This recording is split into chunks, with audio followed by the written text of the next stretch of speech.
Madame la conseillère d'État, Monsieur le consul, Messieurs les représentants des universités et hautes écoles, Mesdames et Messieurs les représentants des organisations internationales, Monsieur le Président du Conseil de Fondation, Monsieur le Doyen, Mesdames et Messieurs les représentants des communautés religieuses, Mesdames et Messieurs les représentants des fondations, Mesdames et Messieurs les représentants du monde économique, Mesdames et Messieurs les professeurs, Mesdames et Messieurs les lauréats, chers collègues, chères étudiantes, chers étudiants, Mesdames et Messieurs, je suis particulièrement heureux et honoré de pouvoir vous souhaiter la plus cordiale des bienvenues à l'Université de Genève pour la traditionnelle cérémonie annuelle honorant les lauréats des prix Latsis 2015. Je tiens à remercier très chaleureusement la Fondation Latsis de confier à l'Université de Genève l'immense privilège de nous rassembler pour cette cérémonie. Les prix Latsis, décernés depuis 1983, ont pour but d'apporter aux jeunes chercheuses et aux jeunes chercheurs universitaires de moins de 40 ans un encouragement ainsi qu'une récompense en reconnaissance de leur contribution exceptionnelle réalisée au sein des universités de Genève, de Saint-Gall et les hautes écoles polytechniques fédérales de Zurich et de Lausanne. C'est également pour nous une formidable occasion d'accueillir à l'Université de Genève des orateurs hors du commun. Ce sera le cas cette année encore avec une conférencière tout à fait remarquable, la professeure Ruth Onyango, professeure à l'Université de Tufts aux États-Unis ainsi qu'à l'Université de Kisumu au Kenya et rédactrice en chef du journal africain Food, Agriculture, Nutrition and Development. Je passe maintenant la parole au président de la Fondation Latsis, le professeur Denis Dubourg. Mesdames et Messieurs, chers collègues, la Fondation Latsis Internationale, que j'ai le plaisir de représenter ce soir, a pour but principal, comme vient de dire notre recteur, d'encourager l'excellence en recherche académique en attribuant des prix à de jeunes scientifiques. Les prix Latsis universitaires sont ainsi réservés à des collègues particulièrement brillants, travaillant soit au sein des universités de Genève et de Saint-Gall, soit dans les écoles polytechniques de Zurich et de Lausanne. Et ceci dans toutes les disciplines des académies, du droit international à la physique théorique, de la philosophie à la théorie de l'évolution. La Fondation soutient également l'organisation de symposiums et de conférences exceptionnelles, comme nous entendrons plus tard par notre invitée, la professeure Ruth Onyango. Les lauréats sont choisis par les institutions et les prix leur sont remis lors des Dies Academicus respectifs. Et c'est donc pour nous ce soir l'occasion de les honorer et de les féliciter au travers d'une courte évocation de leurs travaux. Alors, comme chaque année, vous allez sans doute être surpris à la fois par la grande diversité des sujets de recherche récompensés et par la complexité qui souvent rend leur présentation difficilement compréhensible pour beaucoup. Et même en essayant de simplifier le propos au maximum, il reste que ces travaux sont extrêmement spécialisés, et c'est normal, car les lauréats récompensés sont simplement primés sur la base de l'excellence de leurs travaux, sont les meilleurs travaux dans ces champs d'expertise particuliers. Une des difficultés majeures pour les scientifiques à expliquer leurs recherches aux non-spécialistes et en particulier aux autorités qui les rendent possibles par leur financement, leur soutien, tient souvent à l'absence d'un but précis à atteindre, qui pourrait être formalisé clairement avant que la recherche ne soit faite. Par exemple, fabriquer un métal plus résistant ou augmenter le rendement d'un panneau solaire.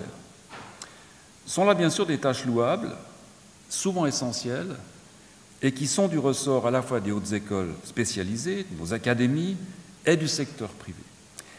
Mais nos universités et écoles polytechniques se doivent également d'avoir une vision peut-être plus ambitieuse, plus exaltante que l'utilitarisme économique qui nous envahit peu à peu et qui, trop souvent, fait une différence entre la connaissance d'une part et la connaissance utile d'autre part. C'est un homme politique, écrivain anglais du XVIIIe siècle du nom de Horace Walpole, qui propose le mot de serendipity, traduit récemment en français par sérendipité, pour expliquer ce processus fondamental qui souvent conduit aux plus grandes découvertes, à savoir le fait de trouver autre chose que ce que l'on cherche, par un mélange subtil de hasard, d'opportunité et de curiosité.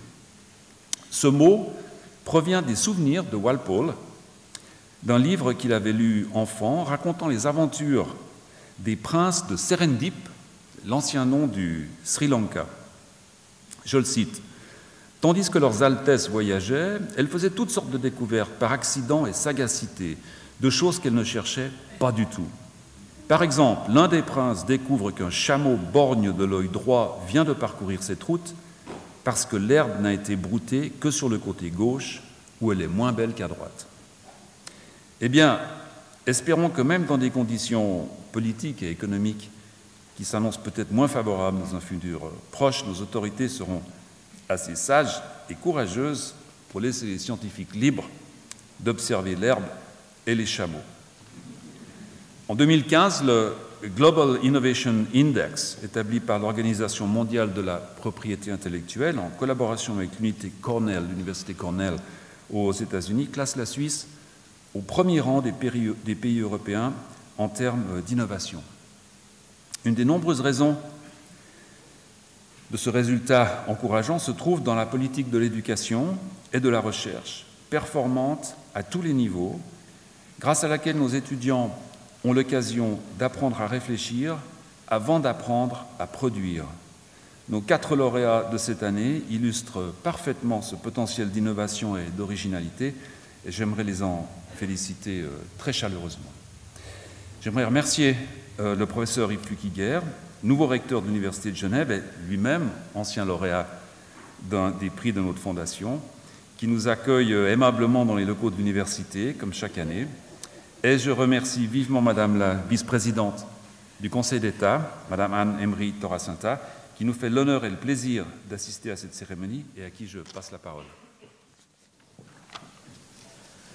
Monsieur le recteur, monsieur le président de la Fondation, Madame et Messieurs les lauréats, Madame la conférencière, Mesdames et Messieurs, chers amis, c'est avec beaucoup de plaisir et au nom du gouvernement genevois que je prends la parole ce soir, à une cérémonie qui est importante pour notre canton. En effet, cela a été rappelé par le recteur, depuis 1983, la Fondation Latsis contribue au rayonnement scientifique de Genève. En récompensant de jeunes chercheurs de moins de 40 ans pour leurs contributions exceptionnelles effectuées dans nos hautes écoles, la Fondation nous rappelle l'importance de la formation et de la recherche en Suisse. Elle nous rappelle, et c'est important aussi, le rôle de l'apport étranger pour notre pays. En effet, il n'est que d'observer l'origine et le parcours de nos 4 jeunes lauréats. D'origine étrangère, ils ont eu un parcours académique international. En choisissant de travailler en Suisse, ils démontrent ainsi le haut niveau de l'attractivité de nos hautes écoles. Cette attractivité de la Suisse, malgré la votation du 9 février, nous devons tout faire pour la maintenir et faire en sorte que notre pays reste dans les réseaux internationaux de formation et de recherche. Sachez, Monsieur le recteur, Mesdames et Messieurs, que le Conseil d'État en est pleinement conscient. Permettez-moi de féliciter tout particulièrement les 4 lauréats qui vont recevoir aujourd'hui le prix Latsis, un prix qui vient récompenser l'originalité de leur travail, leur créativité, leur potentiel, leur excellence. Recevoir ce prix prestigieux vous honore, Mesdames et Messieurs. Il représente une pierre de plus à l'édifice d'une carrière académique qui, je n'en doute pas, sera fructueuse. Vos recherches abordent des domaines multiples et souvent transversaux. Je dois vous avouer humblement que je ne suis pas certaine d'en avoir totalement compris tous les tenants et aboutissants. En effet, si le questionnement de Mme Nadine Kammerlander sur les entreprises familiales paraît à ma portée, le calcul haute performance de Thorsten Höfler me semble déjà beaucoup plus difficile à aborder. Les recherches de Jan Ugodil m'ont appris l'existence des isolants topologiques, de la spintronique et du spin polarisé hélicoïdalement. Mais ne me demandez pas de vous expliquer ce que ça signifie.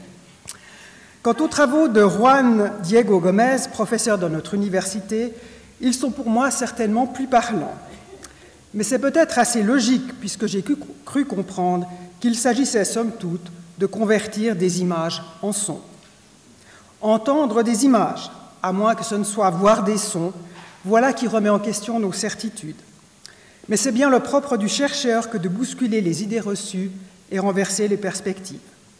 C'est d'ailleurs bien, et j'en conclurai ainsi, un renversement de perspective que nous invite également notre conférencière de ce soir, Madame Ruth Onyango. En effet, Madame Onyango soutient qu'en utilisant ces terres encore inexploitées, l'Afrique pourrait non seulement subvenir à ses propres besoins, mais également nourrir une planète comptant 9 milliards d'habitants. Dear Mrs. Onyango, on behalf of the Geneva State Council, I wish you very... Madame Onyango, au nom du gouvernement genevois, je vous souhaite une très chaleureuse bienvenue à l'Université de Genève. Belle cérémonie et vous remercie de votre attention.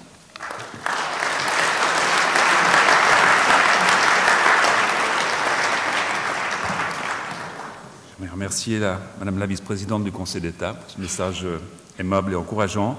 Je passe maintenant la parole au professeur Philippe Gillet, qui est vice-président de l'EPFL pour les affaires académiques, qui va nous présenter le premier lauréat des prix Latsis 2015, le professeur Hugo Dill. Merci beaucoup, Monsieur le Président. Madame la conseillère d'État, je vais reprendre un peu ce que vous avez dit pour féliciter Hugo pour ses contributions majeures dans le domaine des isolants topologiques, comme vous le disiez, et en particulier pour la détermination de la texture de spin des états de surface topologique et la mise en évidence du phénomène d'interférence de spin. Voilà ce que nous allons récompenser aujourd'hui, mais nous allons aussi récompenser derrière un homme qui travaille sur ces sujets-là, mais qui a aussi une histoire et que j'aimerais partager un tout petit peu avec vous. Donc c'est avec un immense plaisir, Hugo, mesdames et messieurs, que je m'adresse à vous aujourd'hui. Isolant topologique, texture de spin, des termes bien peu familiers pour tout un chacun.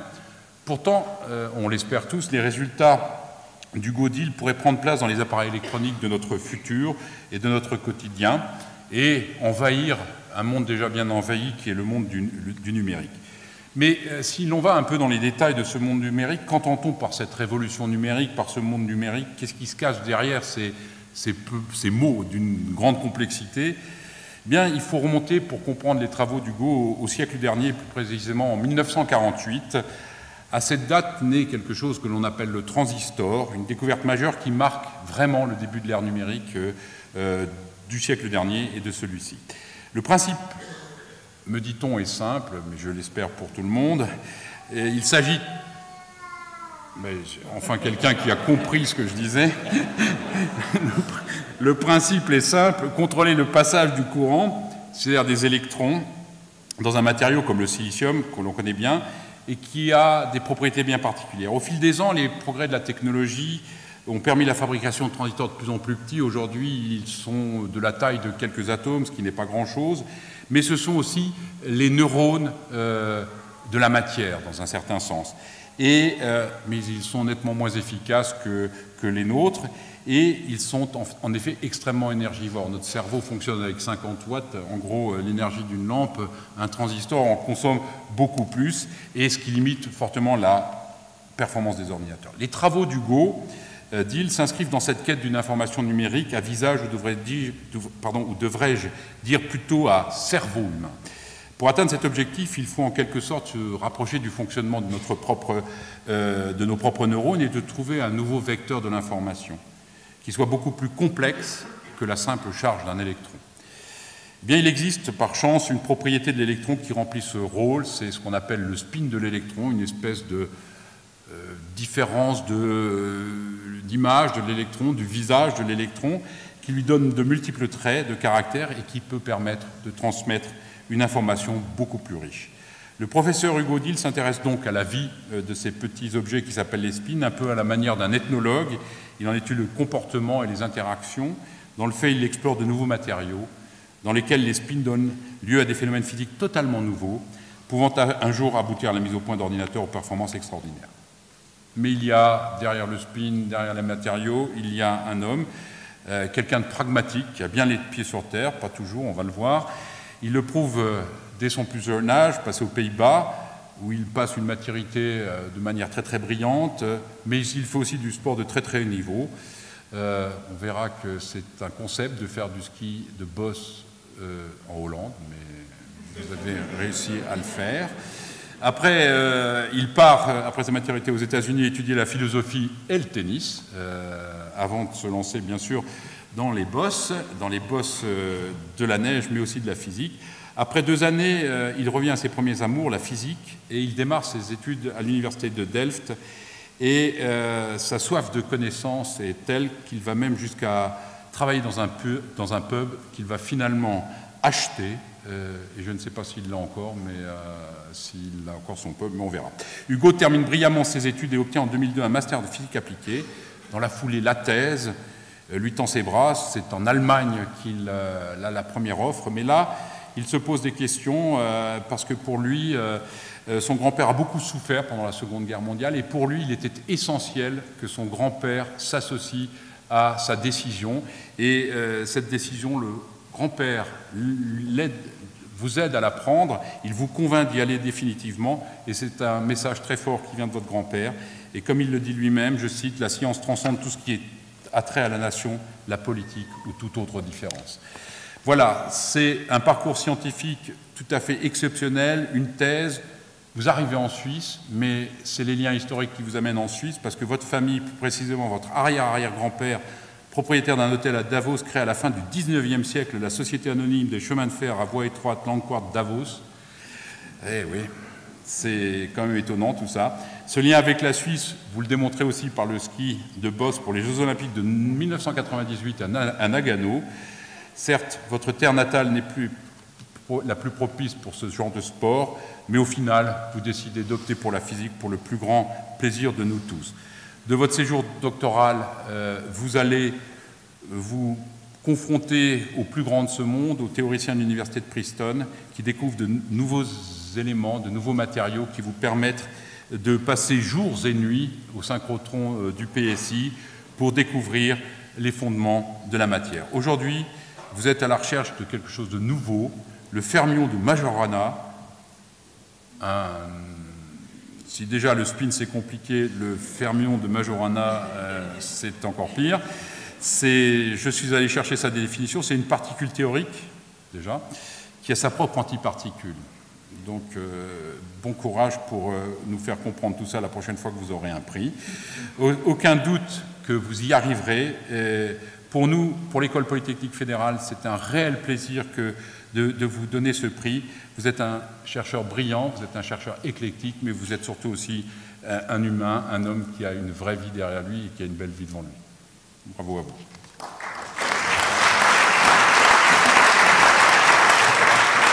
Merci. Merci, professeur Gillet. J'appelle maintenant Hugo Dill.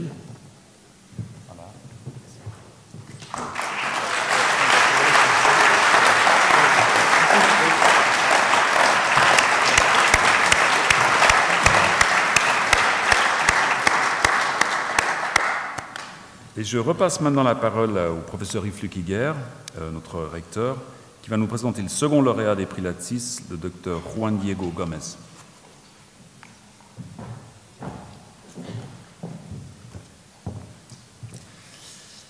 Mesdames et messieurs, parmi toutes les missions d'une université comme la nôtre, il en est une qui me tient particulièrement à cœur, celle qui consiste à jouer le rôle d'incubateur, de talent indispensable pour assurer l'excellence de la relève académique.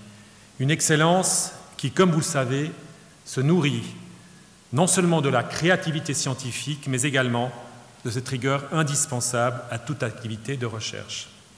Juan Diego Gomez est un parfait exemple de ce que je viens d'évoquer, une excellence qui n'est pas une fin en soi, mais une excellence qui est mise au service du bien commun, au service de la collectivité, une caractéristique finalement qui donne encore plus de valeur aux travaux de M. Juan Diego Gomez. En effet, ces travaux sont à la pointe de la recherche dans un domaine qui vise à enrichir les perceptions sensorielles de personnes malvoyantes ou atteintes de cécité grâce aux différents dispositifs technologiques qui permettent de pallier une partie de leur handicap. Plus précisément, la thèse de M. Gomez se focalise sur la transcription en son de l'environnement direct des personnes en situation de handicap. Cet objectif peut être atteint de deux façons différentes en utilisant des méthodes informatiques dites de vision par ordinateur. On peut par exemple remplacer une couleur, comme cela a été évoqué tout à l'heure, par un stimulus sonore particulier et localisé dans l'espace, ou encore permettre la reconnaissance d'objets environnants par une signature auditive particulière. Vous l'aurez compris, M. Gomez est un informaticien de talent et un grand travailleur de caractéristiques qu'il a mis au service du bien commun. C'est le propre, généralement, de la recherche scientifique, mais il convient de le rappeler aujourd'hui encore plus que jamais. M. Juan Diego Gomez allie la créativité et la rigueur qui sont les ferments des grands chercheurs. Il a réalisé et testé différents prototypes dans une démarche de recherche résolument appliquée, et ses travaux ont fait l'objet de nombreuses publications scientifiques. Mais de toute évidence, ce succès ne lui suffit pas, puisqu'il y ajoute un investissement personnel tout à fait remarquable dans la transmission du savoir et à la relève académique.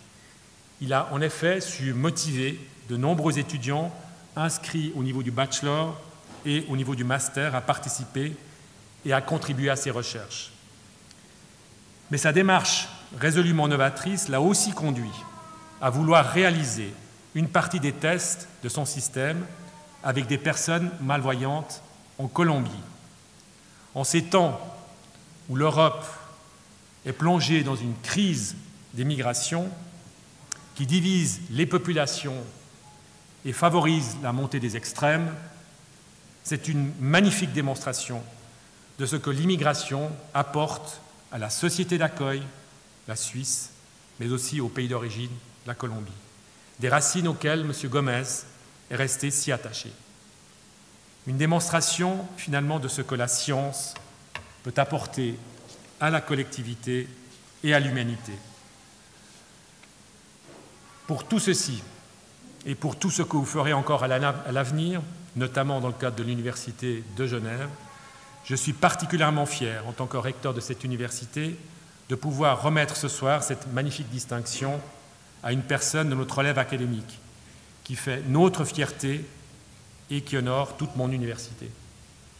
Juan Diego Gomez, l'Université de Genève, vous a sélectionné et désigné lauréat du prix Latsis 2015 pour vos qualités scientifiques et humaines reconnues par vos pairs et pour la qualité de votre travail de thèse que vous avez défendu avec succès. Je vous en félicite très chaleureusement et je vous invite à me rejoindre sur la scène.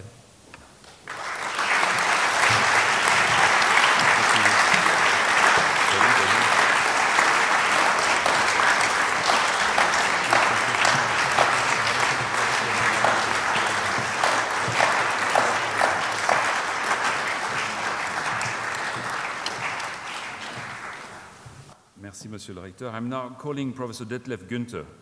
J'invite maintenant le professeur Detlef Günther, vice-président de l'EPVSZ, de venir féliciter le professeur Thorsten Höfler, autre lauréat de cette soirée. Bonsoir mesdames, bonsoir messieurs. C'est un grand plaisir pour moi que de vous présenter les travaux du professeur Thorsten Höfler. La performance compte, c'est une vérité dans beaucoup de domaines, mais plus particulièrement dans le domaine informatique. Que vous soyez un programmateur novice ou au contraire un ingénieur logiciel chevronné, que vous conceviez des algorithmes, des systèmes, des logiciels ou toutes sortes d'applications, eh bien la performance doit toujours être prise en compte. Réussir à faire accélérer un programme, accélérer le débit d'un système ou faire face à des contraintes d'énergie, augmenter la mémoire ou une bande passante de réseau, la performance compte. Et d'autant plus dans le domaine des superordinateurs. Les superordinateurs, c'est un petit peu la Champions League de l'informatique. Et nous sommes convaincus que Thorsten Höfler, lauréat de ce soir, joue dans cette Champions League. Le calcul de haute performance a trait à la conception de super systèmes informatiques et de plateformes de logiciels qui doivent permettre une programmation de haute performance évolutive, d'optimiser les applications, les logiciels et en règle générale d'améliorer la modélisation et la performance informatique. C'est une contribution fondamentale aux sciences numériques et à l'informatique scientifique, ce que l'on peut résumer aujourd'hui par la notion de big data, utilisée aujourd'hui. Thorsten Höfler est né au cœur de l'Allemagne, à Magdebourg. Il a reçu un diplôme en informatique de l'Université technique de Chemnitz. C'est une région de l'Allemagne où l'on parle allemand avec un accent assez fort, qui n'est néanmoins pas aussi grave que l'accent bavarois. Il a reçu son diplôme en 2004. Il est ensuite allé à l'université d'Indiana, à Bloomington, aux États-Unis, pour son doctorat qu'il a reçu en 2008. Ensuite, il a passé 2 ans au Open Systems Lab de l'université d'Indiana, avant d'embarquer sur une aventure pour développer Blue Waters. C'est un ordinateur de pétaéchelle, superordinateur de pétaéchelle au National Center for Supercomputing Applications de l'Université d'Illinois, Urbana-Champaign. Il a rejoint le PFZ en 2012. Son succès scientifique est donc indéniable. Il repose sur une approche unique qui consiste à appliquer des approches théoriques et mathématiques au terrain. Ses contributions au calcul de haute performance sont multiples, elles vont très loin. C'est un contributeur clé au MPI, le Message Passing Interface, qui est la norme de programmation utilisée de facto par des centaines de scientifiques informatiques, des milliers de scientifiques informatiques dans le monde. Il a notamment développé un accès direct à distance à la mémoire dans les systèmes distribués en combinant des technologies matérielles novatrices avec des algorithmes innovants et des modèles mathématiques rigoureux. Il a également apporté une contribution fondamentale par le biais du SlimFly, qui est une topologie de réseau nouvelle qui offre des possibilités de communication entre des nœuds à des conditions bien améliorées dans les systèmes informatiques. Il s'agit là d'une possibilité d'économie d'énergie extrêmement importante. Enfin, Thorsten Höfler a considérablement influencé la tendance prise dans le domaine des super ordinateurs en Suisse, en montrant notamment les limites d'adaptabilité des super ordinateurs reposant sur le modèle Xeon Pi. Il s'ensuit que le Centre suisse de calcul scientifique, CSCS, à Lugano, repose désormais sur les GPU. Il s'agit d'un grand succès puisqu'il s'agit d'un ordinateur qui est extrêmement efficient en termes énergétiques et il fonctionne avec une puissance de fonctionnement d'1 pétaflop par seconde.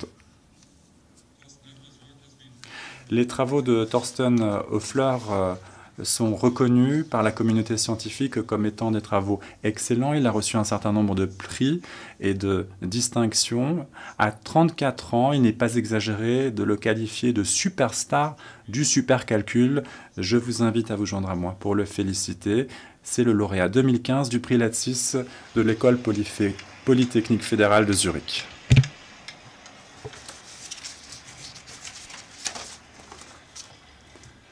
OMG.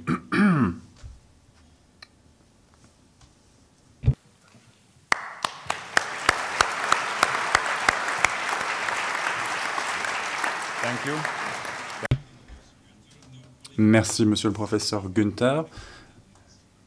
J'invite maintenant le professeur Spiger, qui est le recteur de l'Université de Saint-Gall, à nous présenter la dernière lauréate de ce soir, la professeure Nadine Kammerlander.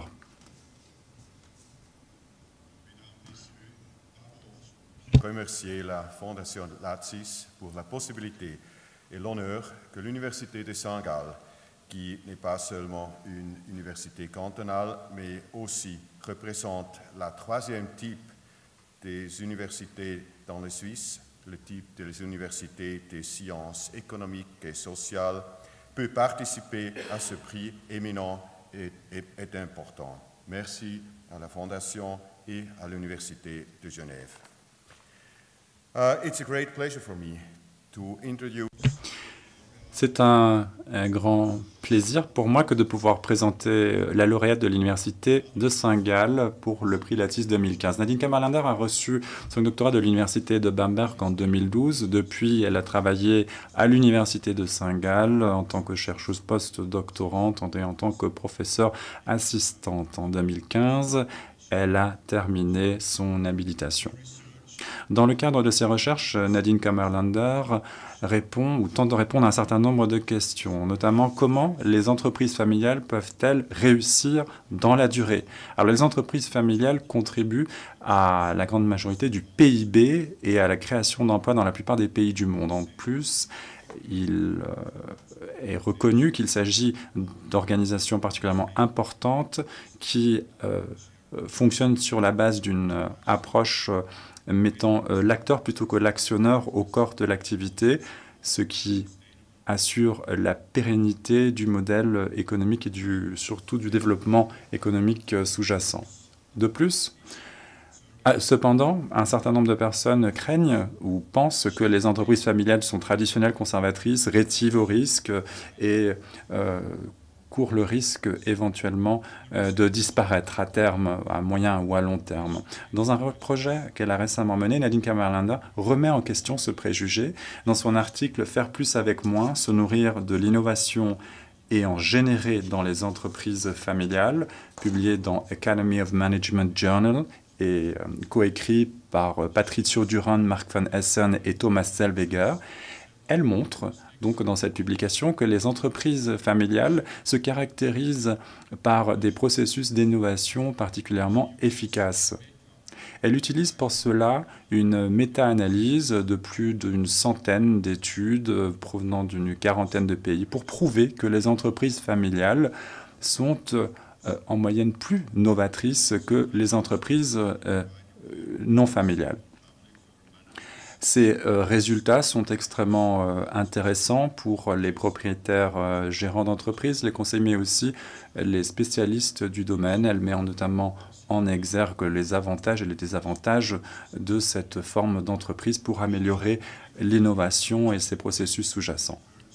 Autre situation particulièrement difficile pour les entreprises familiales, c'est le changement technologique radical. Prenez par exemple les maisons d'édition qui ont dû faire face à l'introduction de la liseuse électronique Kindle à l'époque, qui a rendu obsolète un certain nombre de compétences en matière de publication et d'édition. Dans son article « Le dilemme de l'innovateur familial, comment l'influence de la famille impacte l'adoption de technologies discontinues par les entreprises en place », Nadine Kammerlander analyse de manière systématique les dilemmes auxquels sont confrontées les entreprises familiales dans des environnements en telle mutation. Cet article, qui a été coécrit par Andreas König et Albrecht Anders, publié dans Academy of Management Review, notre lauréate parvient à la conclusion que le dilemme de l'innovateur, auquel il est souvent fait référence et qui est bien connu, décrit par le professeur d'Harvard Clayton Christensen, eh bien que ce dilemme n'existe pas pour les entreprises familiales. Elles font face à d'autres types de défis, des défis qui relèvent de l'émotionnel et qui doivent être reconnus par les propriétaires gérants de ces entreprises, les conseillers et les décideurs. Les publications internationales de Nadine Kammerlander sont de très grande qualité. Elle a contribué beaucoup au savoir sur les entreprises familiales, qui, elles, sont l'échine des économies occidentales. Et pour l'excellente qualité de ses recherches, elle a été désignée lauréate par l'Université de Saint-Gall pour le prix Lattice 2015. Je vous prie de la féliciter avec moi.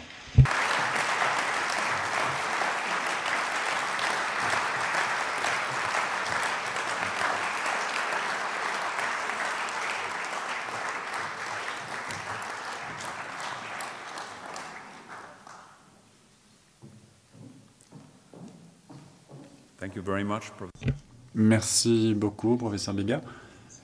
Mesdames et messieurs, Chers collègues, nous abordons maintenant le deuxième volet de cette soirée de félicitations des lauréats du prix Latsis. Et c'est avec très grand plaisir que j'aimerais vous présenter notre conférencière, le professeur Ruth Onyango. Elle est née au Kenya, elle a étudié aux États-Unis, elle est titulaire d'un doctorat en nutrition et en sciences de l'alimentation. Elle a été employée à beaucoup d'universités, à Nairobi. Elle enseigne également à Tufts University, près de Boston, aux États-Unis. Tout au long de sa vie, le professeur Onyango a œuvré dans le domaine universitaire pour lutter contre la pauvreté et la famine au Kenya et plus généralement en Afrique. Pour ce faire, elle a lancé un certain nombre d'initiatives au niveau politique. Tout d'abord, elle a été députée du Parlement kényan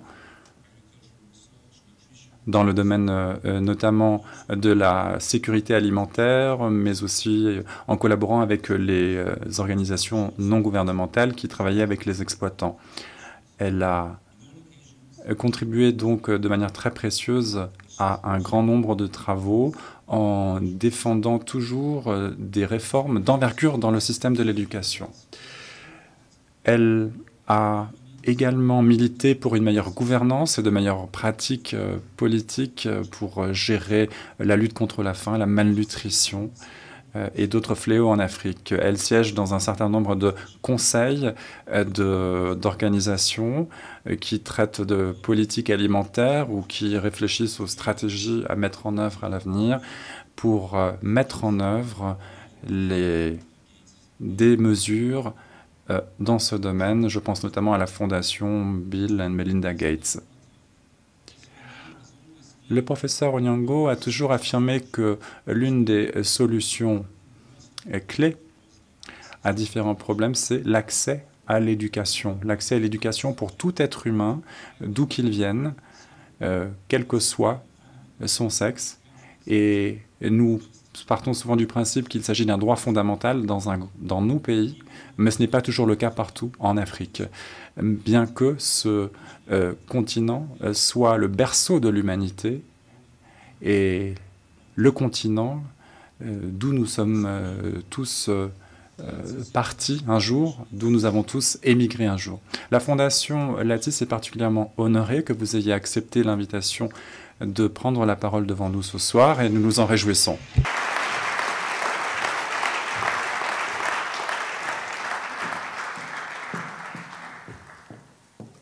Ok.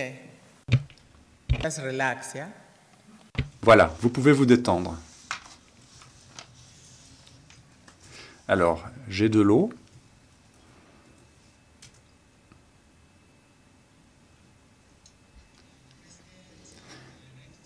Monsieur le président de la Fondation, monsieur le recteur, messieurs les présidents d'université, les représentants de la Fondation Latsis, messieurs, mesdames, les membres de la famille Latsis, c'est une grande famille, mesdames et messieurs, bonjour. Et Jambo. Jambo, en Swahili, c'est la notion utilisée pour dire bonjour. Alors, moi, je viens d'Afrique. Vous avez vu qu'il pleut dehors, il pleut beaucoup. Eh bien, en Afrique, quand il pleut, ça veut dire c'est votre jour de chance. S'il pleut le jour de votre mariage, eh bien, vous êtes voué à être heureux tout au long de votre vie. S'il pleut dans d'autres circonstances, eh bien, vous êtes une personne de qualité. Donc, pour moi, c'est un honneur d'arriver ici et d'intervenir dans la pluie. J'espérais vous apporter un peu de soleil, mais malheureusement, ça n'a pas été le cas. J'en ai vu un petit peu hier, puis il a disparu. Il s'est caché derrière les nuages. Un grand merci de me permettre d'intervenir devant vous aujourd'hui. Je suis là avec Loulou, ma fille, la Benjamine. Elle est là dans la salle. Et lorsque j'ai reçu cette invitation, j'avoue que je crois que c'était une blague. Et je n'ai pas tout de suite réagi, je concède. Et maintenant, je réalise que c'est un grand honneur pour moi que d'être présent sur cette estrade. C'est pour moi l'occasion de vous apporter quelques informations sur l'Afrique et j'aimerais aussi féliciter les lauréats. J'ai un peu l'impression qu'on est un peu à Stockholm. Hein, c'est un peu comme la remise du prix Nobel. Ils devraient peut-être le recevoir un jour. Et c'est formidable qu'ils aient été félicités pour leurs travaux. Alors, en amont de cette journée, j'ai regardé de plus près ce qu'est la Fondation Latsis. Je n'en avais pas encore entendu parler. Un ami à moi m'a dit, mais Ruth, tu vas à Genève, pourquoi? Alors je lui ai dit, je vais pour une conférence, pour la Fondation Latsis. Et elle m'a dit, mais c'est qui Latsis? Et alors, elle est basée aux États-Unis. Et là, bon, ça vient d'Internet. Elle m'a envoyé des informations sur ce qui est dit donc sur Internet, sur John S. Latsis, qui est le patriarche de la famille. C'est un homme qui n'a jamais oublié ses racines. C'est un homme qui a une conscience sociale extrêmement développée. John S. Latsis a passé une bonne partie de sa vie, qui a été longue, à œuvrer dans la fourniture de soutien pratique et financier à des centaines de personnes et d'organisations. Fin de citation. Et lorsque j'ai hier dîné avec la famille, j'ai vu le grand-père, le fils, qui s'appelle lui aussi John S. Latsis, et qui perpétue ce travail. Je crois qu'on peut applaudir.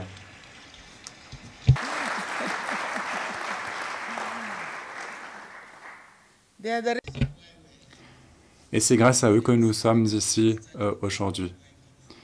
Voilà. Je souhaitais vous adresser ces mots de remerciement avant d'entamer mon intervention.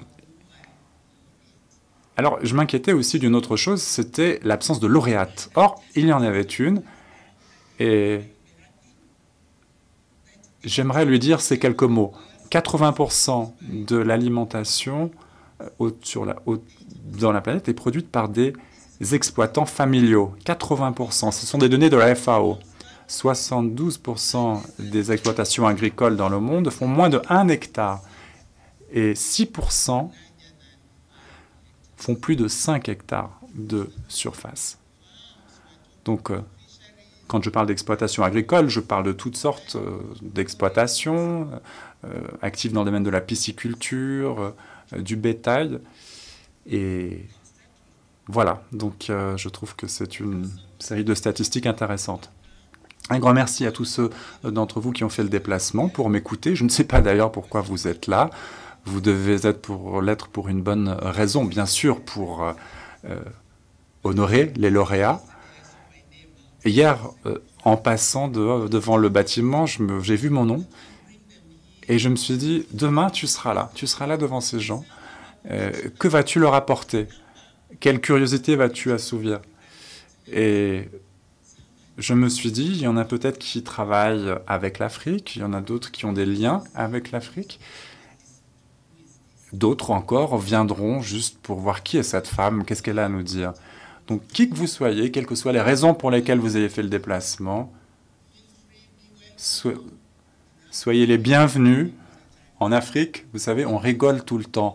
Même quand on a des problèmes, quand on s'en sort pas, on rigole. C'est la solution. Même quand on n'a rien à manger, eh bien, on vous donnera toujours quelque chose. On trouvera toujours un plat à vous servir. Donc moi je dis, revenez à la maison. Nous sommes le continent mère, on est tous venus de l'Afrique. Il y en a beaucoup qui sont partis. L'Afrique a été pillée. Et quand on fait les comptes, on se rend compte que beaucoup est venu de l'Afrique. Beaucoup d'entre vous ne sont pas encore allés en Afrique. Levez la main. Qui n'a pas encore été en Afrique? Et combien de personnes parmi vous n'ont jamais saisi le mot Afrique dans Google? Jamais. Vous voyez? Un certain nombre d'entre vous l'ont déjà fait et ont déjà un lien ou un autre avec ce continent. Donc, le titre de ma présentation, vous pouvez l'oublier. Moi, je suis là pour vous parler en tant que grand-mère africaine. Je suis une grand-mère Je voyage dans le monde entier, j'adore parler. Et si vous pouvez retenir une chose de mon exposé, ça me rendra heureuse. Donc, détendez-vous.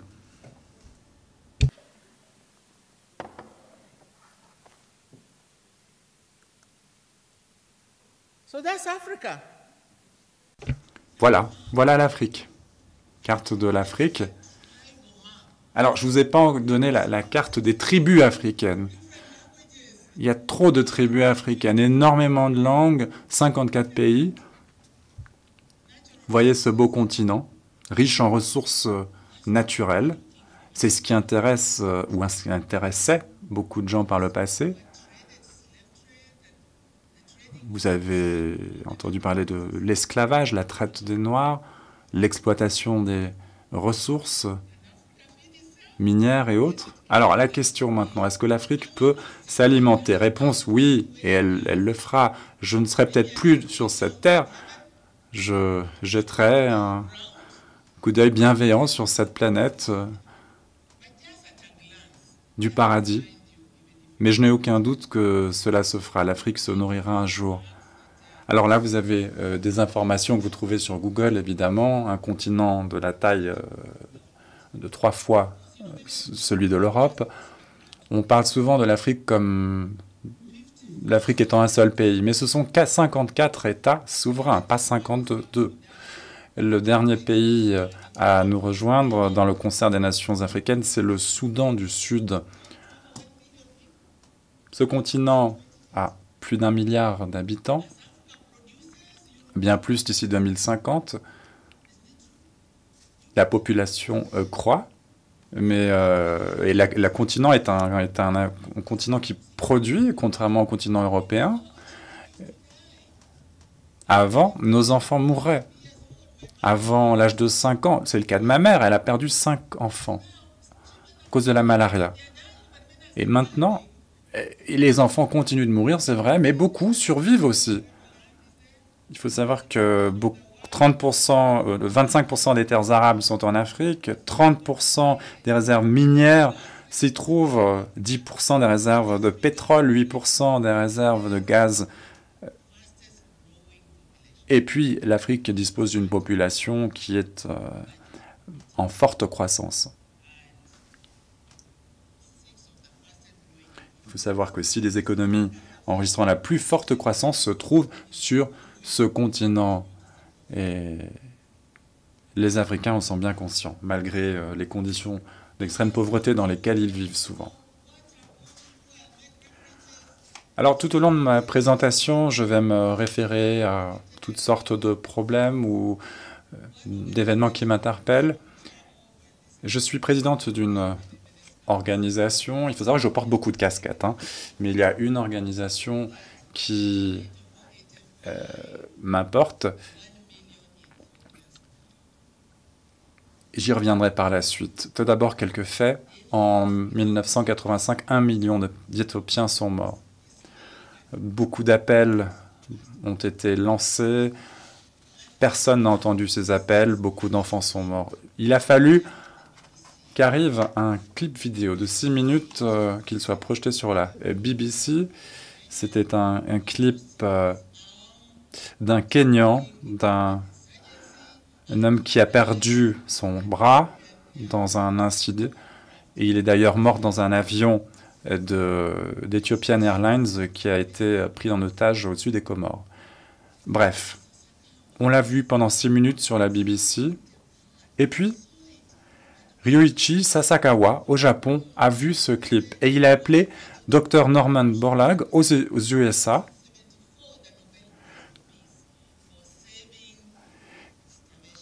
qui avait reçu en 1974 le prix Nobel de la paix pour avoir lutté contre la famine en Asie. Et il a dit, regarde ce qui se passe en Afrique, est-ce qu'on peut faire quelque chose? Et Norman Borlaug a dit, mais l'Afrique, je m'y suis jamais rendu, je suis beaucoup trop vieux. Il faut savoir que M. Sasakawa, le philanthrope japonais, avait plus de 80 ans. Et il lui a dit, écoutez, si toi tu penses que tu es trop vieux, qu'en est-il de moi? Donc finalement, ils se sont mis d'accord, ils ont décidé d'en parler à Jimmy Carter, l'ancien président des États-Unis, et ensemble, ils ont fondu la Sasakawa Africa Association, la SAA, en 1986. Elle aura 30 ans l'année prochaine. 30 ans plus tard, regardez ce qui se passe.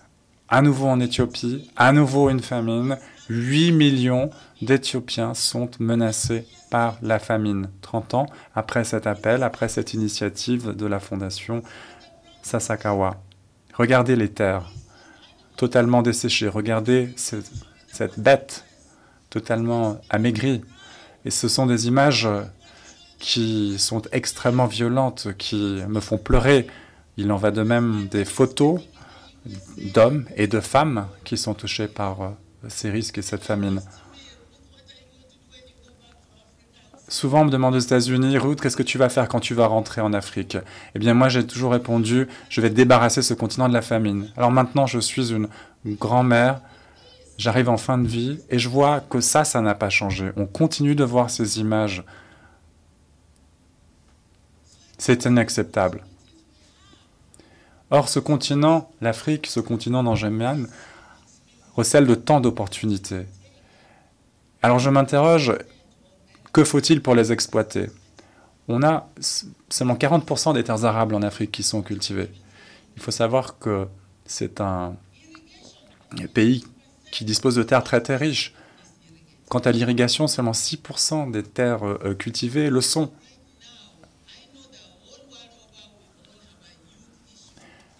La jeunesse maintenant, il n'y a rien de problème avec la jeunesse partout, ça vaut aussi pour l'Europe. Eh bien, il faut savoir que 65% de la population africaine a moins de 35 ans. Un grand nombre de ces jeunes sont éduqués. Prenez l'Afrique de l'Est.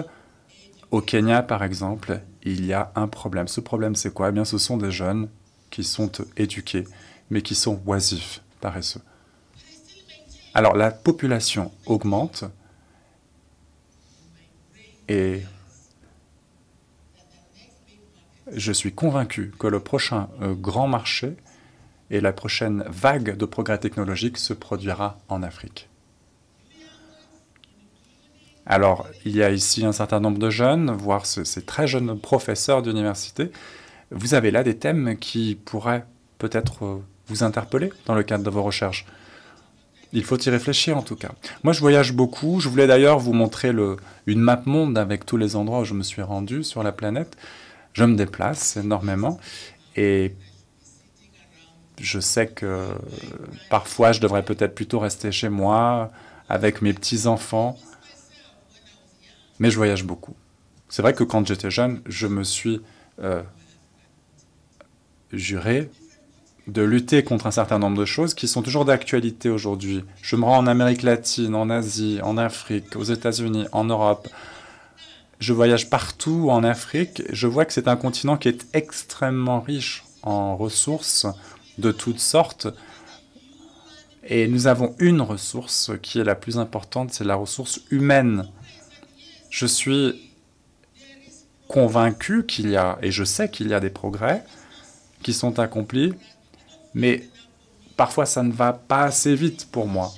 Je suis très impatiente. Je suis une femme impatiente depuis le premier jour sur cette terre. Je suis sortie du ventre de ma terre en courant. Et je continue de courir d'ailleurs, puisqu'il y a une chose qui me chagrine toujours. Quand je vois des visages tristes, des visages qui pleurent, des visages affamés, des visages sur des corps mal vêtus, et que cela concerne surtout des enfants africains que l'on montre à la télévision, dans les médias, ou que je vois de mes propres yeux lorsque je me rends dans des villages sur ce continent. Eh bien, cela me fait pleurer. C'est un cri du cœur, ces larmes. Je ressens un profond sentiment d'injustice et je me dis, ça ne devrait pas être comme ça. Quand je vais aux États-Unis, on me demande d'où venez-vous, je dis, bien, je viens d'un village quelque part. Je suis venu d'un village, j'ai gagné une bourse pour une étudiante américaine, une université américaine, et j'ai eu beaucoup de chance. Alors, maintenant, j'ai beaucoup de chance. Je voyage en classe affaires, j'ai énormément de vêtements, et ce que je fais de mes vêtements utilisés, c'est que je les donne à d'autres. C'est ce que je conseille également à mes enfants de faire. Alors, est-ce que ça me rend meilleure ou différente? Je ne le sais pas. Toujours est-il que j'agis. Et nous pouvons tous le faire. Nous pouvons tous, à notre niveau, à notre façon, faire une différence. Il se trouve qu'aujourd'hui, je suis là à prendre la parole devant vous. Mais nous avons tous fait des choses formidables. Vous, dans le domaine académique, par exemple, je pense aux lauréats. Vous faites avancer la science, la recherche. D'autres gèrent des technologies formidables.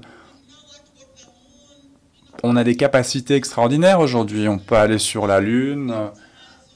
D'autres font des études, deviennent professeurs d'université, recteurs d'université, administrateurs d'entreprises et de fondations. Tous ces gens ont beaucoup fait. Autre exemple, lorsqu'il y a eu l'épidémie d'Ebola, la Suisse a été sur le terrain pour lutter contre le fléau. C'est formidable puisqu'on voit que l'Afrique est soutenue, l'Afrique est encadrée. L'Afrique ne peut pas gérer tout seul. Je pense aussi au changement climatique. Aujourd'hui, quand je viens en Europe, je mange sainement, des aliments nutritifs.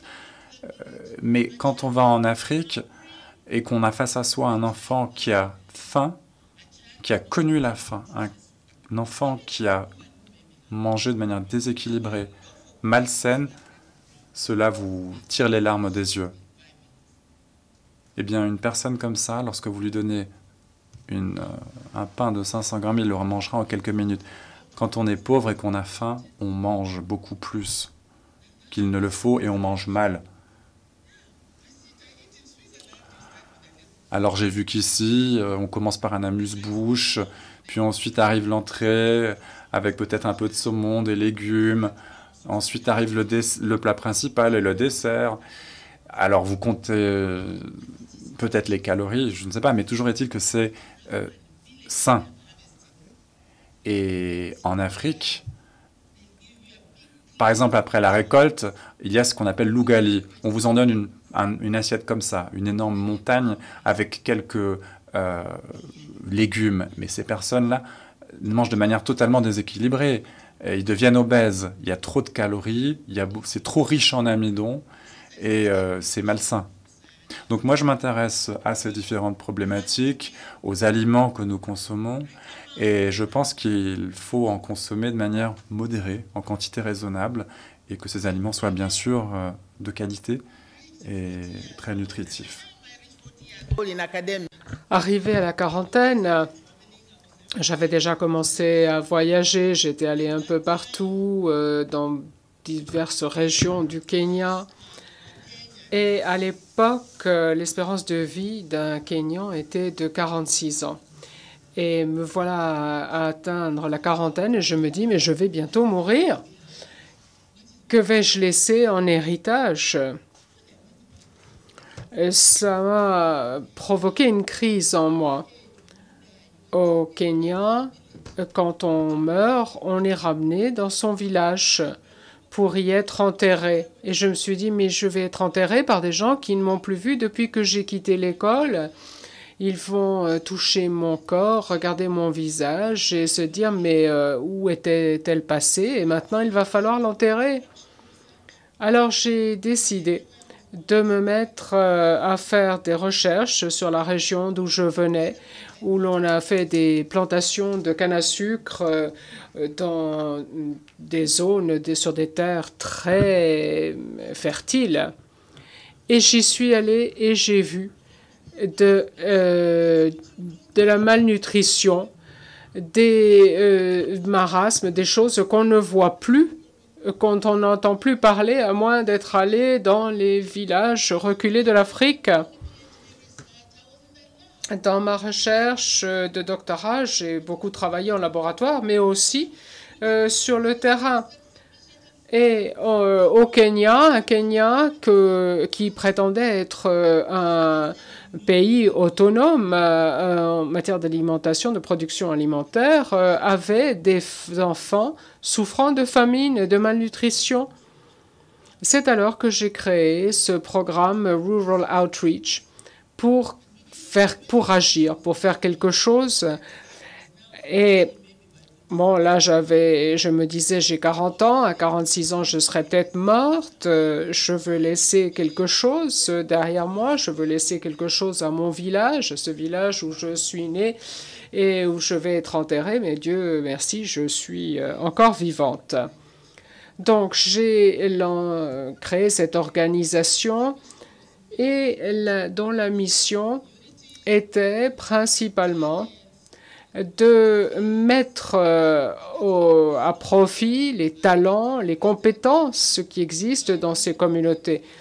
Et de l'ouest du pays, où il y a suffisamment de pluie, suffisamment d'eau, les taux de pauvreté, de malnutrition étaient parmi les plus élevés au Kenya.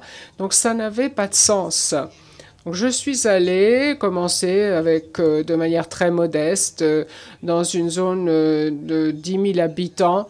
J'ai invité les maires à venir, on a distribué des aliments. Vous voyez l'apparence de ces enfants, la manière dont ils sont vêtus. Personnellement, je dis toujours, je ne peux pas dire, oui, que j'étais pauvre, mais j'ai eu faim parfois. Alors, je peux imaginer ce que souffre un enfant quand il a faim. Mon père était policier au village et nous n'avions pas beaucoup d'argent, mais c'est un homme digne et il subvenait à nos besoins. Et je dis souvent, ce n'est pas une question nécessaire de gagner beaucoup d'argent, il faut savoir bien utiliser le peu qu'on a. Donc je me suis d'abord intéressée surtout aux enfants et en fait, je me suis dit, la première chose, c'est l'élément le plus important, la priorité, c'est l'alimentation. Je suis allée donc dans ces villages et j'ai vu qu'ils ne cultivaient même pas le maïs. Les Kenyans mangent énormément de maïs comme si c'était une nourriture native alors que c'est importé du Mexique. Nous ne mangeons plus de sorgho alors que c'est si je n'avais pas mangé ces aliments qui étaient disponibles à l'époque, je serais morte sans doute. Mais non, nous avons importé le maïs. Et des petits agriculteurs ont peut-être une vache, 1 hectare qu'ils cultivent. Et je me suis rendu compte, je parlais beaucoup de femmes. Elles se sont autonomisées maintenant. Quand j'étais jeune, nous avions des sociétés matriarcales.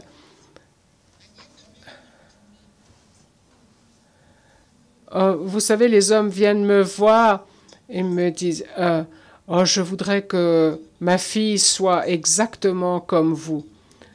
Vous voulez que votre fille soit comme moi et vous ne permettez même pas à votre femme de prendre la parole? Comment voulez-vous? J'essaie de leur montrer l'importance du respect. Bon, maintenant, je suis beaucoup plus âgée. Je suis grand-mère et j'ai des jumeaux. Donc, j'ai une place spéciale dans ma communauté. Alors, je leur dis, bon, d'accord, les hommes sont les chefs de famille. D'accord, laissons-les. Mais les femmes sont l'épine dorsale de la famille. Et que feriez-vous d'une tête sans colonne vertébrale? Vous la poseriez où, cette tête? Alors, ils comprennent qu'ils ne peuvent pas se passer de leurs femmes. Et en fait, on a fait une recherche, une étude une fois, on a retiré toutes les femmes de la communauté pendant une semaine, après de longues négociations avec les hommes. Une semaine plus tard, les hommes avaient l'air affamés, ils étaient mal vêtus. Et quand ce sont les hommes maintenant qui me demandent même de refaire le projet, et parce qu'ils ont compris. Et donc, il faut comprendre l'environnement culturel avant d'intervenir pour être sûr que les hommes soient de notre côté, qu'ils nous soutiennent. Et nous avons même créé un prix pour les hommes qui ont le mieux soutenu leurs femmes. Parce que ce sont les femmes qui travaillent, qui produisent l'alimentation, qui s'occupent des enfants, etc., etc. Mais ce n'est pas seulement une question de nourriture. Mes parents ont perdu des enfants en raison du paludisme. Le paludisme continue de tuer beaucoup d'enfants, surtout de moins de 5 ans. On n'a pas encore trouvé, on n'a pas encore éradiqué le paludisme. Je sais que le prix Nobel, le plus récent, travaille dans ce domaine.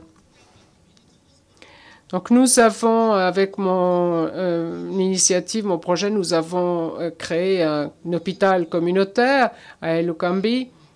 Mais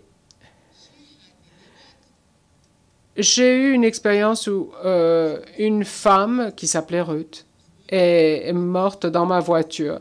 Elle venait d'accoucher quelques heures plus tôt. Elle était sur le bord de la route dans une brouette et elle saignait à mort. C'était en 2007. Je l'ai emmenée, mais elle est décédée avant que nous n'arrivions à l'hôpital. Alors, j'ai trouvé des fonds et nous avons ouvert cet hôpital pour traiter les urgences, parce qu'en Afrique, on meurt de bien peu de choses. Un enfant ne se sent pas bien, bon, on va chercher quelques herbes, l'hôpital est bien trop loin. Dans mon village, il n'y a qu'une seule voiture.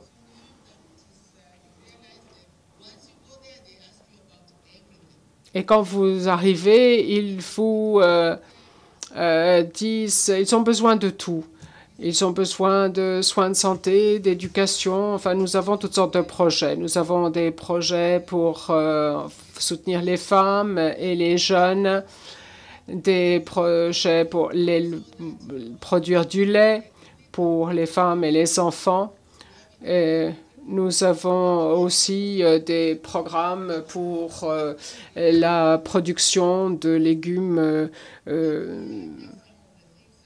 autochtones, pour la production de petite agriculture. Et ici, nous avons une dame qui est venue pendant un mois visiter la région, et quand elle est rentrée chez elle, elle a dit « Mais qu'est-ce que je peux faire pour vous ?» Je dis ben, « Voilà, j'aimerais des petits animaux pour les femmes, des moutons et des chèvres, parce que ce n'est pas intimidant, ça se reproduit rapidement, donc c'est une bonne source de revenus pour la communauté. » Et donc, elle nous a acheté quelques bêtes pour la communauté, et ça marche très bien. Nous organisons aussi des séances d'information, nous plantons des légumes. Ce sont des petites choses, des toutes petites choses. Mais l'Afrique est pauvre, non pas parce qu'elle manque d'argent.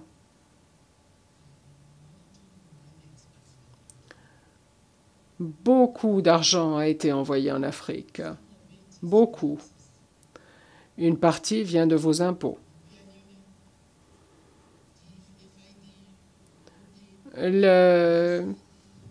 programme d'aide au développement du Royaume-Uni, des États-Unis, de l'Union européenne, de la suite de partout. Heureusement que personne ne peut me licencier, mais je dois poser la question, où va tout cet argent? La Banque mondiale accorde des prêts. Nos pays sont lourdement endettés. Les générations futures devront rembourser. Mais sans voir ce qui aura été fait. J'étais au Parlement kényan. Nous avons un système de sélection. Je n'ai pas été élu, j'ai été désigné pour représenter un groupe. Mais quand j'ai voulu me présenter, il y avait Madame Mataï, et en même temps, une autre dame, on nous a attaqué, nous avons perdu. Mais j'ai été désignée. Je n'arrêtais pas de dire, mais où va tout cet argent? Oh, nous sommes un pays pauvre. Non, le Kenya n'est pas un pays pauvre. Le Kenya n'est pas un pays pauvre. Le financement pour le développement, souvent, retourne dans les caisses publiques. Et pendant ce temps-là, les gens ont faim. Les enfants ne vont pas à l'école.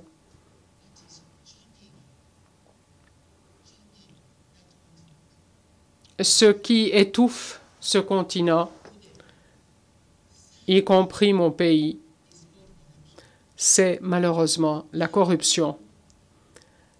La corruption au plus haut niveau.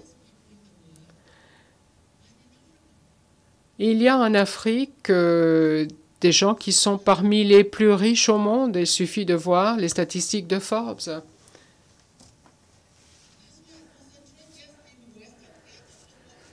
Alors c'est pour ça que je travaille juste dans l'ouest du Kenya. J'y fais ce que j'ai à y faire. Et là, je peux montrer ce que je fais. J'encourage tout le monde en Afrique, au Kenya, à retourner dans leur village, dans leur région. Et d'agir au niveau local, on peut faire beaucoup de choses avec bien peu de moyens. Et c'est ce que je fais. L'eau. L'eau, c'est la vie. Voilà l'eau qu'on buvait dans mon village. Dans l'ouest encore, il pleut 2 fois par an, donc on trouve de l'eau. Mais les femmes doivent parcourir des kilomètres pour trouver de l'eau, et une eau qui est souvent contaminée.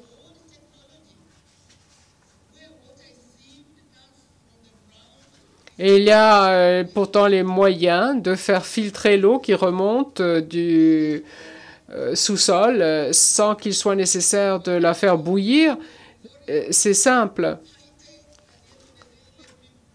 Alors oui, vous avez eu des prix pour de la haute technologie. Parfois, il faut revenir un peu aux choses simples qui se font sans avoir fait beaucoup d'études. Simplement revenir à la simplicité sur le terrain pour encourager les gens simplement à faire les choses autrement. Parce que sinon, ça veut dire qu'ils renoncent à la dignité, à la confiance. Même si les enfants sont scolarisés, qu'est-ce que ça leur donnera? Alors je leur dis, mais regardez-moi, moi je ne savais pas où cela m'amènerait. Donc nous avons ces projets, nous faisons participer les hommes aussi. J'ai quelques images ici. Donc, les gens me disent, mais Ruth, est-ce que tu n'as pas l'impression d'avoir connu un échec dans 30 ans de travail dans une même communauté? Et changer les comportements humains, c'est tellement compliqué. 30 ans. 30 ans, mais j'ai énormément appris. L'apprentissage a été extraordinaire. Et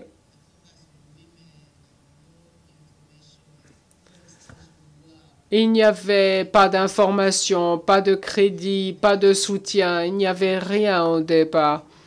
Au G8, on parlait de nourrir l'avenir. L'Union européenne, maintenant, ne donne plus de financement si vous n'avez pas un élément de soutien aux femmes et aux jeunes dans vos progrès.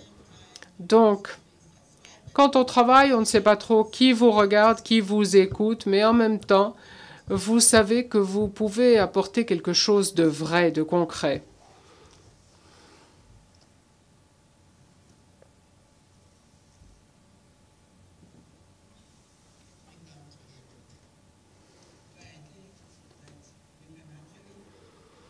Alors, venons-en à ces éléments. Mais avant,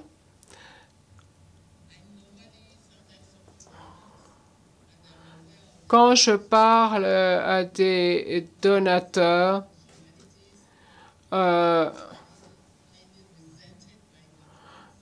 souvent, les bailleurs de fonds avaient des conditions à leur crédit et les gouvernements s'en offusquaient. Maintenant, on donne de l'argent et personne n'en assure le suivi.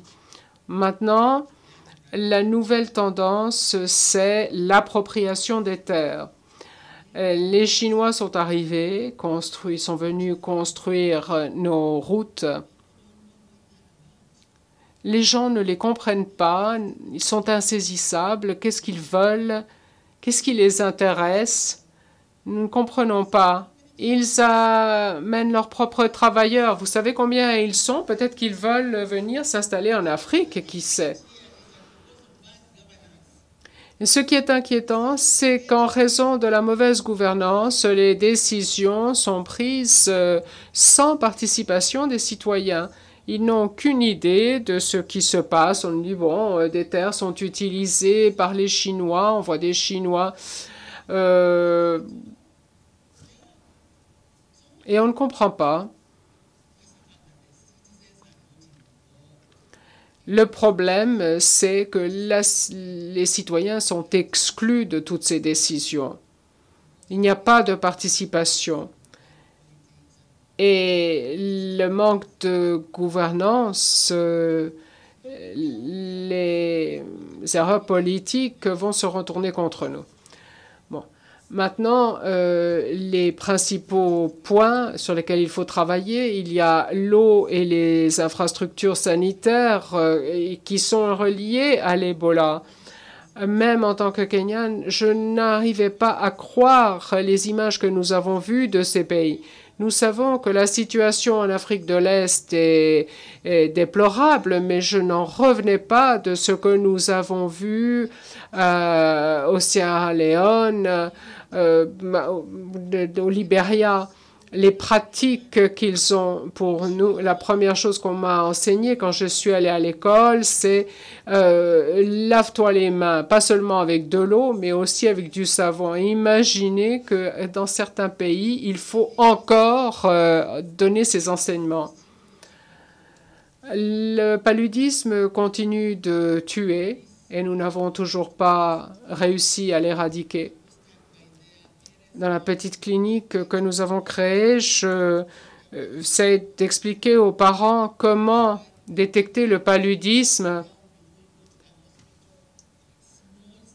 comment faire baisser la fièvre chez les enfants avant de les emmener à l'hôpital, des toutes petites choses pour leur permettre d'améliorer leurs chances de survie. L'éducation est essentielle. Je vais dans les écoles, parler aux enseignants, les encourager. Les ressources naturelles. Quand Wangari Maathai a reçu son prix Nobel, les gens ont dit quoi? Rien que pour des arbres? Les Kenyans eux-mêmes disaient quoi? Pour des arbres? Mais à quoi servent les arbres? Et quelqu'un a dit, ah, mais vous savez que c'est ce qui permet d'avoir de la pluie. Mais comment ça? La pluie vient du ciel. Et c'est seulement après sa mort que maintenant nous reconnaissons son travail, son œuvre. Les changements climatiques, ça nous touche tous, pas seulement ici, c'est un phénomène mondial. Nous allons tous être emportés par les changements climatiques, tous. J'ai parlé donc de l'exploitation du continent, de la nécessité de faire tomber les barrières entre les pays, les 54 pays. C'est le seul continent qui demande autant de visas. Il y a tellement de tampons qu'on n'arrête pas de se mettre sur les passeports les uns des autres. On dit, on ne peut pas faire ça, on ne peut pas faire comme l'Union européenne. Non, non, ils sont européens, ils ne sont pas comme nous. Et qu'allons-nous faire? Réinventer la roue? Nous sommes nos pires ennemis. L'Union africaine existe. Elle a fêté son 50e anniversaire, sauf erreur, l'autre jour. Et qu'est-ce qu'elle a fait? Bon, alors, au bout de 50 ans, l'Union africaine a décidé qu'il fallait soutenir l'agriculture. Qu'il s'est rendu compte que pour qu'un pays vive, il faut le nourrir. Elle s'est rendu compte qu'il y a un problème avec une jeunesse oisive et qu'il faut lui trouver des occupations et qu'on peut l'engager dans l'agriculture et qu'il faut investir dans les communautés. Alors, est-ce que l'Afrique peut nourrir sa population? Est-ce que l'Afrique peut nourrir le monde? Oui, à l'avenir. Quand? Je ne sais pas. Mais ce qui est évident maintenant, c'est que nous sommes tous pareils.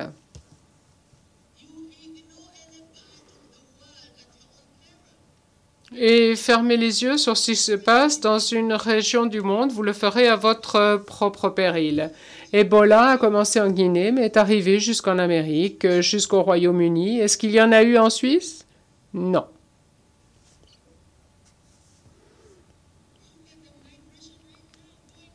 Regardez les flux migratoires actuels. Je ne sais pas.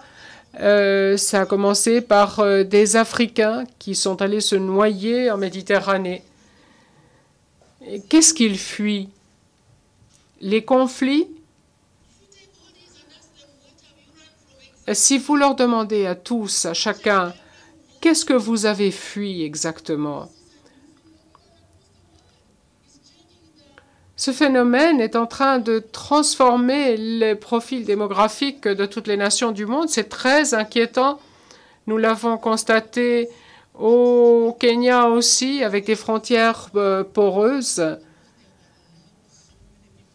jusqu'à ce que le pays décide de ne plus faire de recensement parce qu'on n'ose plus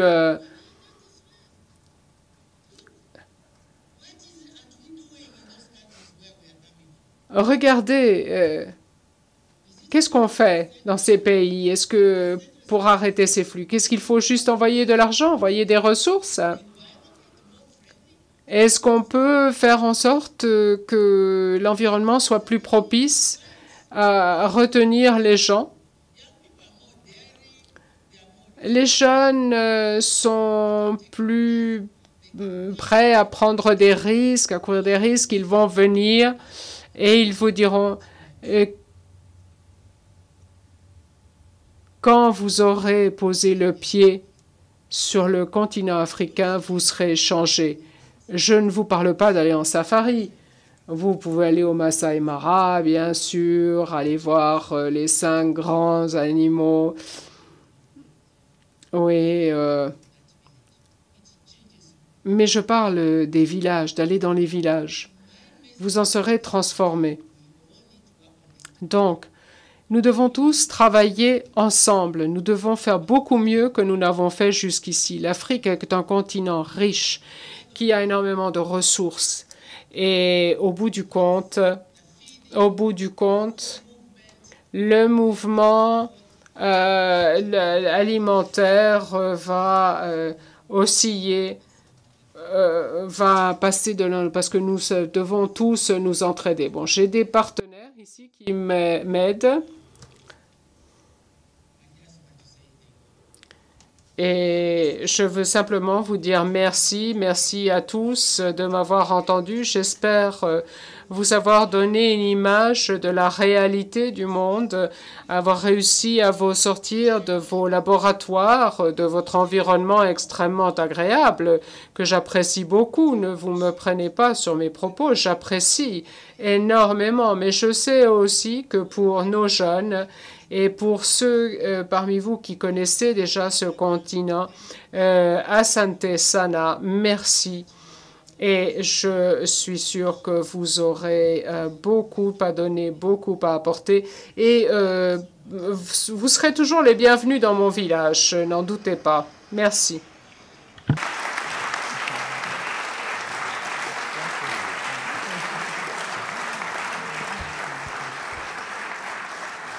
Thank you. Thank you very much. Merci beaucoup, professeur Onyango, pour cette formidable conférence. Nous avons l'habitude maintenant d'avoir une petite séance de questions-réponses, s'il y en a, des questions, bien sûr.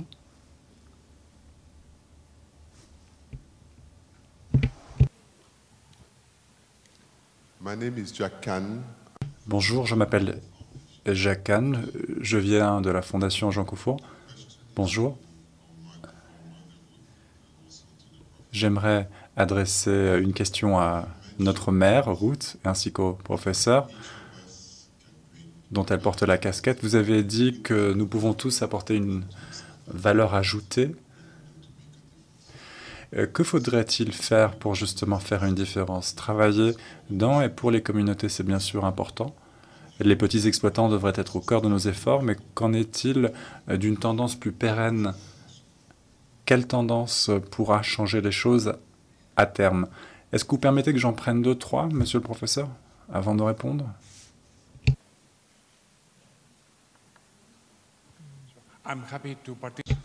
Bonjour, je suis ravi d'être ici aujourd'hui. J'ai été extrêmement intéressé par vos propos. Vous avez parlé d'un certain nombre de sujets, notamment sur les ressources naturelles. Hier, par exemple, j'étais à Zurich, je buvais un café, et ce café venait d'Éthiopie. Et je lisais un hebdomadaire où il était question de la consommation annuelle de café d'un individu ici. Alors, je ne sais plus quelle est la devise éthiopienne, mais ma question est la suivante. Compte tenu des ressources naturelles du continent africain, le café, les fruits, les légumes, les diamants, bien sûr, et les autres ressources, le pétrole, le gaz, avec tout cela, vous séduisez bien sûr les multinationales qui s'implantent sur le continent, et le prix du café ou d'autres matières premières est, mettons, de 10 et pour les uns et de 1000 pour les autres. Ça, c'est un gros problème, cette disparité, cet écart, ce problème au niveau de la distribution. Ici à Genève, nous accueillons le siège des Nations Unies européens. Je crois qu'il faut exercer des pressions pour assurer un meilleur équilibre dans la répartition, une meilleure équité dans la distribution, de manière à permettre aux Africains de mieux profiter de ces ressources qui sont les leurs. Quel est votre point de vue sur cette question? Merci. Je vais répondre tout d'abord à la première question. Vous parliez aussi du changement climatique et du développement durable. Cette question, je parle du changement climatique, est réelle, c'est un fait. Les petits exploitants vont vous dire qu'il pleuvait à telle époque, ce n'est plus le cas. Maintenant, ils sèment leurs graines 3 fois par an au lieu de moins, puisqu'on ne sait plus, on ne peut plus se fier à la météo. Les recherches sont bien sûr menées. On a certaines données, y compris sur le continent africain. Il suffit d'utiliser les satellites. Et les petits exploitants doivent tenir compte de cela, mais ont besoin de plus d'expertise, plus de savoir-faire pour pouvoir changer leurs pratiques. Et cette information doit arriver au niveau du petit exploitant. ils ne sont pas si ignorants, si bêtes qu'on pourrait le croire, même s'ils sont peut-être analphabètes, ou même si c'est ce que l'on pense de... C'est comme ça que je pense que l'on peut collaborer. Comme je l'ai dit préalablement, au niveau de la... il faut travailler également sur la gouvernance, sur la démocratisation du continent.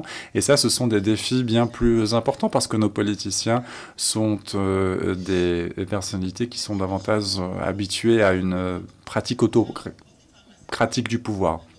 Pour ce qui est de la question du café, j'ai vu les exploitations au Kenya, en Éthiopie. J'ai vu que ce que coûte un café dans un hôtel 5 étoiles en Éthiopie, ici j'en vois partie. C'est vrai que les Suisses boivent du café du matin au soir.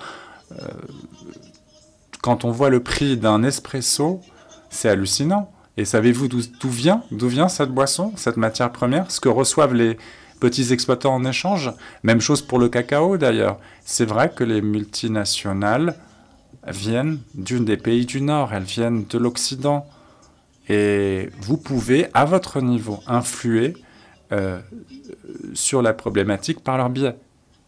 Et il faut que les bénéfices soient plus équitablement répartis, partagés donc aussi avec les exploitants, et pas seulement avec les gouvernements. Il faut que cet argent arrive au niveau de la population.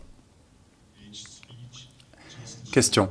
Merci pour votre intervention des plus passionnantes. Alors, une question courte, mais compliquée. Que faire pour lutter contre la corruption? Comment renforcer les institutions fiables? Réponse. Ça, c'est une question complexe, la corruption. Sujet sensible. En plus, il n'est pas politiquement correct d'en parler dans une conférence. On a peur d'évoquer ce sujet. La corruption est en train d'étouffer le Kenya. Le Kenya étouffe sous la corruption. Vous ouvrez les journaux, vous voyez tant de millions disparus, siphonnés dans tel trou. Des millions ailleurs sont partis de manière inexpliquée à cause de la corruption. J'ai expliqué la pratique. Généralement, c'est un emprunt que l'on accorde et l'argent disparaît parfois. Cet argent est censé, par exemple, financer des écoles ou de la construction de dispensaires, et avant qu'il n'arrive sur le terrain, il s'est évaporé. Et ceux qui donnent l'argent, les bailleurs de fonds, ont une responsabilité de suivi. Ils ont un pouvoir, et ils devraient utiliser ce pouvoir. Ce ne sont pas seulement les militants qui doivent lutter contre la corruption. Les militants sont d'ailleurs menacés dans leur pays. Ce sont les bailleurs de fonds qui doivent assurer le suivi. Question. Ah, bonjour. Comment allez-vous? Je suis ravi de vous voir. J'aimerais insister sur une chose. Alors, vous posez la question, à quelles conditions l'Afrique nourrira-t-elle le monde? Eh bien, pour répondre à cette question, je dirais c'est grâce à vous. Il y a des gens comme vous et beaucoup d'autres, ici et ailleurs, qui œuvrent tous dans ce sens. Il y a là un document d'une vingtaine de pages sur des projets concernant l'Afrique. Plus de 150 personnes sont prises en compte. Mais pour que tout cela soit durable, et vous savez que Genève est la capitale de la coordination du développement durable, il faut des gens sur place qui ne soient pas corrompus, qui soient dévoués, qui soient engagés, qui aient une expérience internationale et qui soient jeunes si possible. Vous l'êtes vous-même, vous avez parlé de vos petits-enfants, mais on a là une mission formidable, une tâche qu'il faut assumer. Et puis de l'autre côté, vous avez les obstacles. Réponse. Je dois d'ailleurs vous remercier. Je suis, je crois, la première africaine qui intervient à ce genre d'événement. Est-ce vrai? Est-ce vrai ou pas? Oui, je le crois. Je le crois, je le pense. Écoutez, on m'a rendu sensible à un certain nombre de choses. Et je suis impressionné par la place de l'Afrique au sein de cette université. Je suis impressionné par tout le savoir transmis par cette université excellente sur mon continent. Et cela vaut également pour la Suisse qui est un pays qui fait énormément sur le continent africain. Lorsque le Kenya a été indépendant, nous avons eu un certain nombre de connaissances supplémentaires dans plusieurs domaines. Beaucoup d'expertise nous a bénéficié. Et nous rencontrons néanmoins beaucoup d'obstacles. Malgré toute la bonne volonté, certains problèmes subsistent. La famine, c'est un serpent de mer. Encore, des années plus tard, ça ne change pas. Pareil pour la démocratie. Des chefs d'État qui le sont ad vitam aeternam. Je crois que il faut peut-être passer par un mouvement de foule, peut-être par la démocratisation. La démocratisation est un excellent outil, elle est bonne parce qu'elle implique tout simplement le citoyen et lui permet de participer au pouvoir. Alors, l'heure tourne, je propose que nous prenions une dernière question de monsieur. Merci. Merci, monsieur le professeur Onyango, pour cette intervention brillante. Je suis très fier de ce que vous faites pour promouvoir la lutte contre les problèmes d'alimentation en Afrique, notamment, et d'autres causes. Mais ne pensez-vous pas néanmoins que l'Afrique reste un continent en proie à une sorte de développement folklorique? Vous avez, je crois, je parle du continent africain, raté le rendez-vous avec le développement industriel. Il y a un certain nombre de personnes qui souhaitent rester sur le continent, mais qui se résolvent à partir parce qu'ils n'ont pas de possibilité d'avenir dans ces pays africains. Pas de perspective. Combien de pays africains sont en mesure de construire des tracteurs, par exemple, ou d'autres dispositifs? En Inde, en Chine, en Europe, on construit des machines et des dispositifs qui ne sont pas abordables pour les populations africaines. Donc comment arriver à exploiter les ressources africaines en faisant profiter le continent dans son ensemble? Merci pour cette question. Vous venez d'ici? Bon, où que vous soyez basé, j'aimerais vous dire ceci.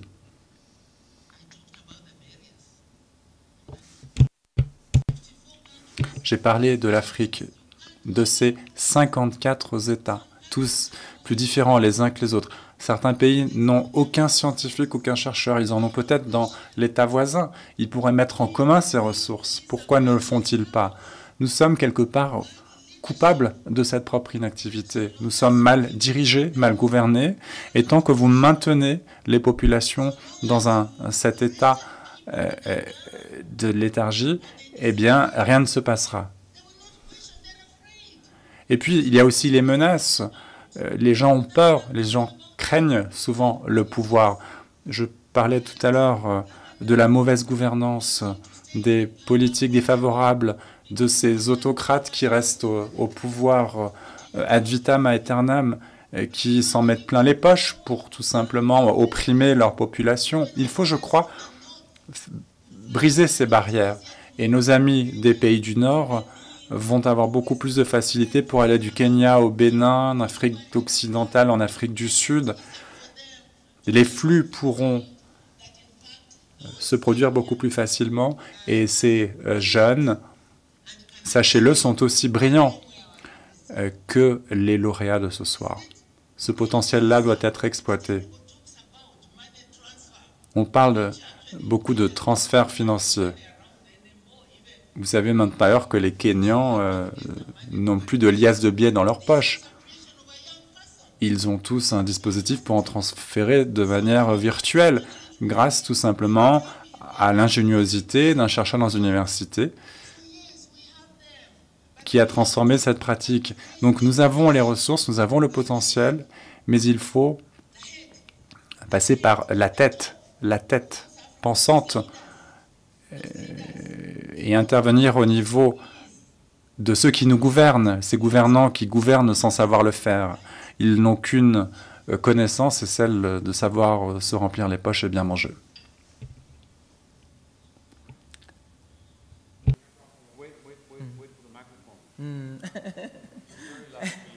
Yeah. Yeah. Yeah, for a minute question. So we apologize for Switzerland. Yeah. Toutes nos excuses pour ce qui est de l'attitude de la Suisse et qui a mis longtemps à aider l'Afrique du Sud à retrouver le chemin de la démocratie. Et il faut en avoir honte dans la mesure où nous avons permis au régime d'apartheid d'Afrique du Sud de rester au pouvoir très longtemps. Mais aujourd'hui, il existe un certain nombre de programmes et de fondations pour l'aide au développement. Quel est selon vous le rôle positif de la Suisse en Afrique? Est-ce que la Suisse a contribué à un changement favorable ou pas sur le terrain? Eh bien, je me rends régulièrement en Suisse. Alors bon, pas seulement en Suisse, bien sûr, je me rends ailleurs. Et si on me demande dans quel pays aimeriez-vous vous installer? Eh bien, je leur réponds, écoutez, ce pays, c'est un pays qui existe peut-être dans mes rêves. Ou alors c'est la Suisse. Pourquoi la Suisse? Parce que la première fois que je me suis rendu à Genève, c'était pour aller à une conférence. Quelqu'un a oublié son sac dans le couloir. Eh bien, plus tard, on l'a retrouvé, ce sac. Et à l'époque, on me disait, en Suisse, on ne peut jamais rien perdre. On ne vous vole rien. Au Kenya, vous êtes encore dans la même pièce que le sac a déjà disparu. Et d'ailleurs, on appelle Nairobi robbering, qui est un jeu de mots sur le vol en anglais. Donc, que vous arriviez sous le soleil, en hiver, en été, la nuit, vous avez des formidables conditions ici. Ce n'est pas le cas partout. Il y a les filières d'apprentissage ici. Il y a des jeunes qui ont de formidables opportunités. Je crois que la Suisse est un modèle à beaucoup d'égards. Et beaucoup de Suisses sont sur le terrain, en Afrique, à faire des choses formidables. On ne le sait peut-être pas suffisamment.